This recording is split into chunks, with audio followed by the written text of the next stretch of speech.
Hello and welcome to the first edition of the India Today Defence Conclave, your best forum to understand the changes affecting one of the world's largest defence sectors. 2020 has been a year of unprecedented change and challenges. India has had to deal with a pandemic, an economic downturn, and a national security challenge on its borders. But as they say in India, sometimes it takes a crisis to bring about change. What are the changes this sector is going through?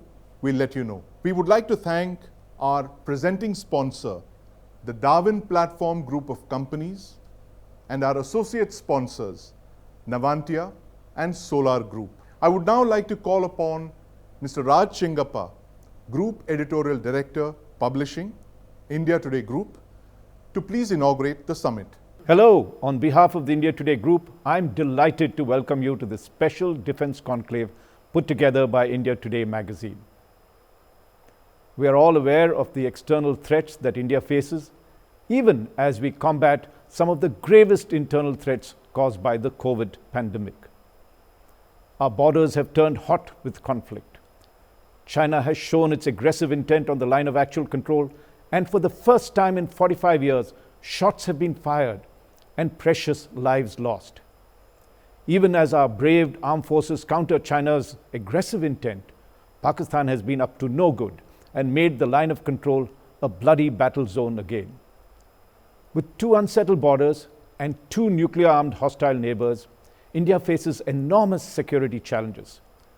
To meet them, India has the world's second largest army, the fourth largest air force, and the seventh largest navy.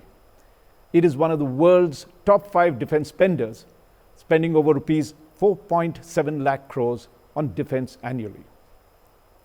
But it also has the dubious distinction of being the world's second largest importer of defense hardware. Between 2014 and 2019, India accounted for 9.5% of the global sales of weapons. India's armed forces now face 3 major challenges. The first is modernizing its aging military hardware. The second is indigenizing its military hardware to ensure it is self-sufficient. And the third is harmonizing its combat power to ensure it can defend its borders and territory against any security threat. In 2020, the Modi government has rolled out a series of measures aimed at reforming its military and reducing its dependence on imported arms. The Defense Ministry's Atmanirbhar Bharat initiative, launched this May, has seen it roll out some of the biggest policy incentives to boost indigenous defense manufacturing and make India a hub of defense equipment.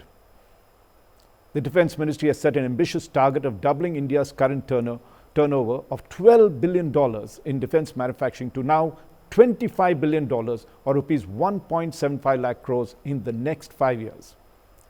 This includes an export target of $5 billion, equivalent to rupees 35,000 crore worth of military hardware. The government has given a commitment of orders of rupees 50,000 crores annually to the Indian defense industry. It has also hiked FDI in defense under the automatic route from 49% to 74% now. These goals are enshrined in the biggest post-independence defense reforms announced by the Modi government in 2020. These include the creation of the new Chief of Defense Staff, an office of the Department of Military Affairs, turning the 40 defense ordnance factories into corporates with accountability, and rolling out a new defense acquisition policy. All these are aimed at rationalizing our resources, bringing in jointness in the armed forces response, and realizing the country's goals of establishing a world-class indigenous defense industrial base. Naturally, the new policy has led to sharp debates on the kinds of changes it hopes to usher in.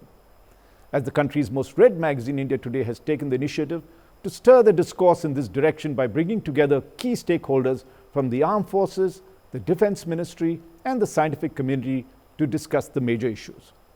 So, sit back and watch the upcoming sessions in this conclave that will provide you with a clearer perspective and clarity on the big issues confronting India's defense sector. Thank you.